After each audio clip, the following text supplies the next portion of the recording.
Good morning সবাইকে। কেমন আছেন? আশা করি সকলেই ভালো আছেন। আমিও আল্লাহর রহমতে ভালো আছি। বাচ্চাদেরকে স্কুলে বিদায় দেওয়ার পর দেখলাম আকাশের রংটা এত সুন্দর চমৎকার হয়ে আছে না, শ্যুট না করে পারলাম না। একদম গোলাপি রং হয়ে আছে আর অনেক ঠান্ডা আজকে। যদিও -1 চলছে, কিন্তু তারপরও ফিলটা অনুভবটা যেটা, সেটা মনে হয় 3-4-এর মতো লাগছে। আমি তো বাসায় বসে আছি, বাসায় হিটার আছে, কিন্তু আমার বাচ্চারা তো স্কুলে গিয়েছে। যদিও কাপড় চোপড় সব কিছু ঠিক করে দিয়েছি, তারপরেও বাচ্চা মানুষ তো দেখা যায় অনেক সময় কাঁধে ব্যাগ নিয়ে তো ওইভাবে নিজেদেরকে টেক কেয়ার করতে পারে না। আসসালামু আলাইকুম সবাইকে, কেমন আছেন? আশা করি সকলেই ভালো আছে। আমিও আল্লাহর রহমতে ভালো আছি। অনেক দিন পর, তাই না? ঠান্ডার জন্য আসলে বাসা থেকে বের হই না, এই জন্যই। আর ঠান্ডার চাইতে বেশি ছিল বৃষ্টির জন্য বাসা থেকে বের হওয়া হয় না আমাদের আর কি, যার জন্য। আর বাচ্চাদের স্কুল খুলে গেছে, তো এই তো দুজনে বের হয়ে গেছি। আজকে চমৎকার, যদিও অনেক ঠান্ডা। সকালবেলা -1 ছিল। ওই যে সামনে আমার হেত্তি হব্বি মানুষ কত নামেই ডাকতো, তারপরও যত নামেই থাকুক, যে যেভাবেই ডাকো, জামাই বইলা ডাকার যে একটা শান্তি, সেটা আসলে আর কোথাও পাওয়া যায় না।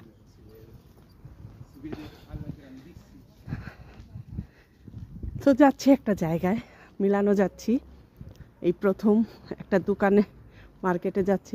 এই শোরুমটা নাই, ইটালিতে নাই। তো চলেন যাই, আমার সাথে সাথে আপনারাও ঘুরে আসবেন। আজকের ওয়েদারটা আসলে অনেক চমৎকার। দেখেন আকাশটা কি সুন্দর লাগছে, তাই না? অনেক সুন্দর লাগছে। এত ঠান্ডা পরেই পরে এই দেশে বেশিরভাগ ঘাসগুলি কিন্তু মরে না। এই যে দেখেন, মনে হয় প্লাস্টিকের, আসলে প্লাস্টিকের না। সুন্দর, রোদটাও খুব আরাম লাগতেছে।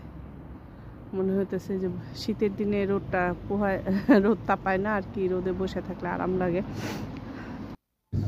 এই যে এখানে সেল চলছে, দেখেন, একদম মার্চের 4 তারিখ পর্যন্ত সেল চলবে। গহনাগাটির দোকান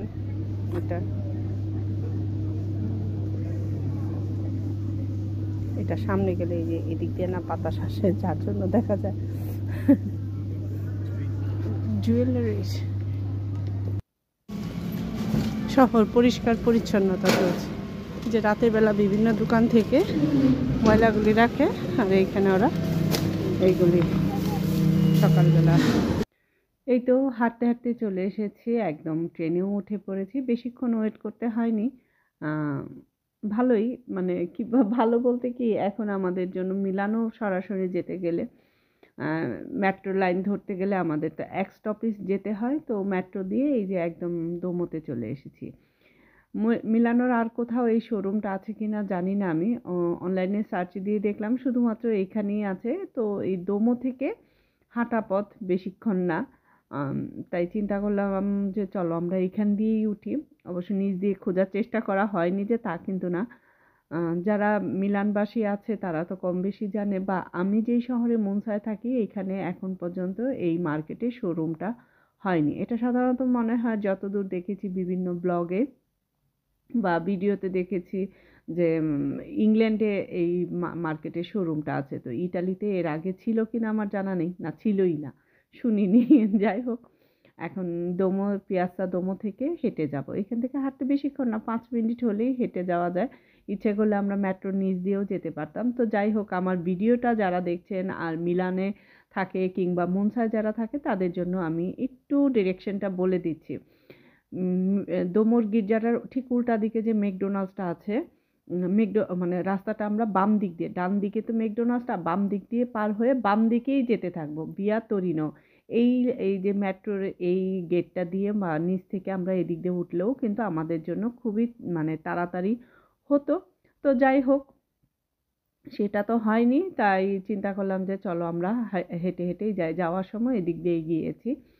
এই তো এখন যাওয়া রাস্তাটা পার হওয়ার পরে বাম দিক দিয়ে যাব। বিয়ার নাম হচ্ছে ভিয়া তোরিনো।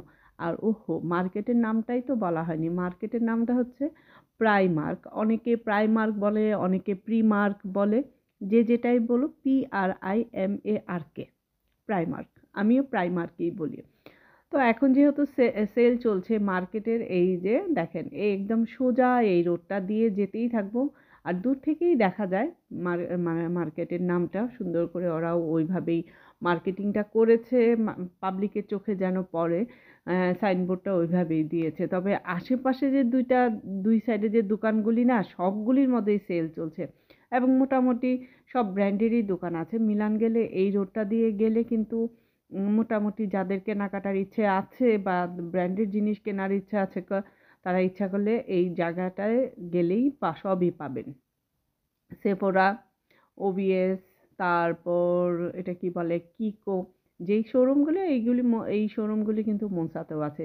এই যে এই দুইটা দোকান আমাদের বাঙালি ভাইয়ের দুইটা ছোটোখাটো দোকান, যেটা অস্থায়ী দোকান, স্থায়ী না আর কি।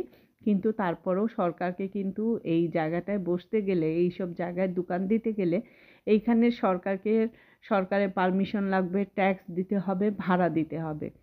এখানে ব্যবসা বাংলাদেশের মতো বললাম আর দোকান বসিয়ে দিলাম এলাকার ভাই ব্রাদারকে জিজ্ঞেস করে বা বলে তা কিন্তু না। এখানে সরকারের পারমিশন ছাড়া কোথাও কেউ কোনো দোকান দিতে পারবে না। এই তো প্রাইমার্কে চলে এসেছি, মার্কেটের ভিতরে ঢুকে এসেছি। অনেকক্ষণ আগেই এসেছি, কিন্তু টুকটাক দেখা হচ্ছিল। আর যেহেতু নতুন দোকান, কোথায় কি আছে এই প্রথম আসলাম। নতুন দোকান বলতে আমার জন্য নতুন, এর আগে তো কখনো আসা হয়নি।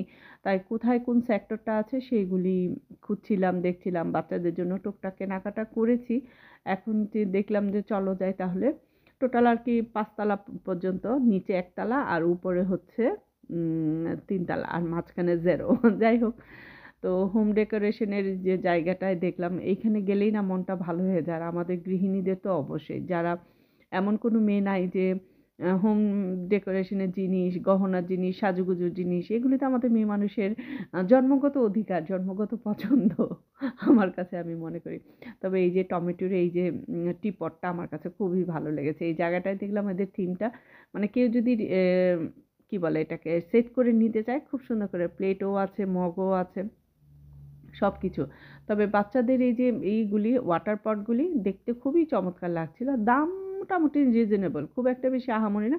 অন্যান্য মার্কেটের তুলনায় দেখলাম একই, দুই অন্যান্য মার্কেটেও যদি যাই একই, খুব হয়তো 5 পয়সা, 10 পয়সা বা 50 পয়সা এরকম হয়তো ডিফারেন্স হতে পারে। তবে দোকানটা এখনও কমপ্লিট হয়নি, দেখলাম মার্কেটটায় বেশ এখনও ডেকোরেশনের অনেক কিছু বাকি আছে। তবে এই জিনিসটা আমার কাছে ভালো লেগেছে যে বিভিন্ন চাইনিজের খাবারের এইগুলি দেখি না, 2 রকম ড্রিঙ্কস ঢোকায়। এটা আসলে বাচ্চাদেরকে আকর্ষণ করার জন্য 2 রকম ড্রিঙ্কস, তবে শুধু একটাই, অন্য কোনো ডিজাইন বা অন্য কোনো কালার ছিল না, তো এই জন্য এতটা নেওয়ার আগ্রহ ছিল না। আর এই যেহেতু প্রথম গেলাম, এই মগগুলির দাম ছিল 1.5 ইউরো করে। ভাল লাগেনি, কারণ হলো এটার ভিতরে খুব ময়লা আটকাবে। আর আমার একটা হলো, এই যেটা আমার পছন্দ হয়েছে, এই যে হলুদ কালারের মগটা, কিন্তু এটার আবার প্রাইসটা বেশি দিয়ে দিয়েছে। 5 ইউরো ছিল না, যে 5 ইউরো দিয়ে এত ছোট একটা মগ নেওয়াটা আমার পক্ষে না। পছন্দ হয়েছে, এটা ঠিক আছে। তো যাই হোক, ঘুরতে ঘুরতে আপনাদের সঙ্গেও একটু শেয়ার করে ফেললাম। এখন যাচ্ছি উপরে, দেখি বাচ্চাদের সেক্টরেও গিয়ে দেখলাম আহামরি কিছুই নেই, কারণ এটার অনেক বিজ্ঞাপন দেখেছি, এখনও দেখি। আমি তো সাজুগুজু জিনিস পাইনি, যেখানে আছে কসমেটিক্সের যে এটা, খুঁজেই পাইনি। আর তাড়াহুড়া ছিল বলতে, গিয়েছি যেহেতু দেরি করে, আর আমার ছেলে মানুষের সঙ্গে গেলে ওইভাবে কিন্তু দেখা যায় না। তারপরেও যতটুকু পেরেছি আপনাদের সঙ্গে শেয়ার করেছি, আমিও দেখার চেষ্টা করেছি। আর সেলের কারণে এত ভিড় মার্কেটে, কোথাও যে যাব, দেখব সেল যাক, তারপরে আস্তে ধীরে করবো। তবে শুনেছি এই মার্কেটটায় সেল ছাড়াও মোটামুটি বেশ কম দামের জিনিস পাওয়া যায়, এই আর কি। তো আমার কাছে খুব আহামরি কম মনে হয়নি। বর্তমানে বেনেট মার্কেটের সিনসে একটা যে দোকান আছে, শোরুম আছে, এটাই সবচেয়ে কম। আর হচ্ছে প্যাপকো, এই দুইটা দোকানই আমি দেখেছি সবচেয়ে কম দামের মধ্যে আছে, মানে এত রিজনেবল প্রাইস চিন্তাই করা যায় না। তো যাই হোক, টুকটাক কেনাকাটা করেছি আর একটু একটু করে ভিডিও করেছি। এই যে জ্যাকেটগুলি, আর কোনো নাই, মানে কি বলে ভ্যারাইটিস নাই, সব একই রকম জ্যাকেট, একই রকম এডি মেয়েদের। আমি একটু জ্যাকেট খুঁজলাম, কেনাকাটা শেষ। এই যে জামাইকে এক বস্তা বস্তা ধরিয়ে দিলাম মার্কেটে। নাও এটা কাঁধে নাও, বেশ ভারী ছিল, কারণ তাদের 3 জনের জন্যই কেনাকাটা করেছি। বাসায় গিয়ে আপনাদের সঙ্গে শেয়ার করব কি কি কেনাকাটা করলাম, আর কোনটা কীরকম প্রাইস সেটাও আপনাদের সঙ্গে শেয়ার করব। এই তো কেনাকাটা শেষ করে এখন বাসায় ফেরার পালা। তবে যেহেতু ব্যাগটা বেশ ভালোই ওজন হয়েছে, নিতে একটু কষ্টই হয়েছে, কারণ 3 জোড়া জুতা, কাপড়-চোপড় মিলিয়ে বেশ ভালোই ওজন হয়ে গিয়েছে। আমার জন্য আমি কিছু কিনিনি বলতে, আমার আসলে পছন্দ হয়নি। আমার যেটা পছন্দ না হয় সেটা আমি আবার কিনতে, মানে অনেকে আছে যে আচ্ছা অসুবিধা নাই, ম্যানেজ করে চলে যাব। আমার মনে ধরতে হবে। যে জিনিসটা আমার মনে না ধরে সেটা আমি কক্ষনোই নিতে আমার ভালো লাগে না। নিলেও দেখা যায় পড়া হয় না। এই তো এখন মার্কেটের বাহিরে বের হয়ে একটু, কারণ মার্কেটের ভিতরে তো গরম ছিল, এখন তো মার্কেটের বাহিরের বেশ ভালো ঠান্ডা, অনেক ঠান্ডা। কারণ হিটার থেকে বের হওয়ার পরে মনে হয় কি ঠান্ডাটা আরও বেশি ধরছে। আর এইসব জায়গা খোলা জায়গা তো। এখানে কিন্তু ট্রামের লাইনও আছে, কিন্তু ট্রামের নাম্বারটা বলতে পারবো না। এই বাবুটাকে দেখে না খুব ভালো লাগছিল, কি সুন্দর করে কুটুস কুটুস কুটুস কুটুস করে হাঁটছিল ওর মার সাথে। ওরাও বেশ আমাদের সঙ্গে মার্কেটে ছিল, কেনাকাটা করেছে।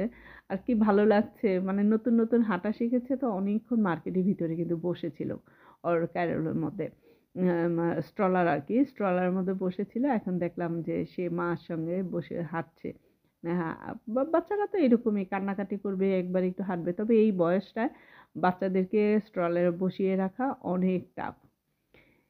এই যে এদেরকে দেখলে এত কষ্ট লাগে, এত ঠান্ডার ভিতর আমরা এতগুলি জ্যাকেট জুকেট পরে বসে মানে যখন হাঁটাচলা করি তাদের, আর মানে এত ঠান্ডা লাগে ওদের। তো তাহলে চিন্তা করেন, একটা জায়গায় ওরা অনেক এমনও হয় যে ওরা এইখানেই ঘুমায়, পথচারী বলা চলে আর কি। যাই হোক, তারপরেও এত উন্নত শহর, এত উন্নত দেশ, তারপরেও কিন্তু এখানে যে এরকম পথচারীরা থাকে না, রাত্রি যাপন করে না তা কিন্তু না, অনেক আছে। শীতের সময় তো এদের, গরমের দিন যেমন তেমন, শীতের সময় অনেক কষ্ট আমার কাছে লাগে।